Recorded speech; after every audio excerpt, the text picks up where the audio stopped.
Dahil sa umiiral na hanging habagat, umulan sa malaking bahagi ng Mindanao ayon sa Pag-asa.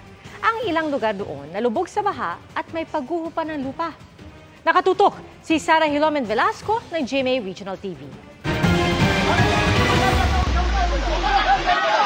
Ilang lalaki ang nagtulong-tulong para iahon sa baha ang sasakyang ito sa Malabang, Lanao del Sur. Tumaas ang tubig sa lugar matapos bumuhos ang malalakas na ulan kagabi.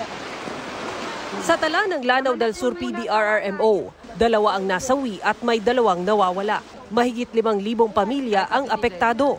Nalubog din sa baha ang ilang bayan sa Sarangani Province, gaya sa daycare na ito sa bayan ng Kiamba na lagpas baywang ang tubig. Sa bayan ng Maitum, rumagasa sa highway ang tubig galing sa gilid ng bundok. Sa bayan ng Lebak sa Sultan Kudarat, perwisyong baha rin ang resulta ng ulan. Kagabi, isang kalsada ang di madaanan dahil sa landslide.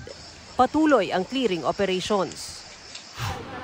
Sa bayan ng Kalamansig, pahirapan ang pagdaan sa naputol na tulay. Gumawa na lang ang mga residente ng pansamantalang tulay para makatawid. Para sa GMA Integrated News, Sara Hilomen Velasco, nakatutok 24 oras.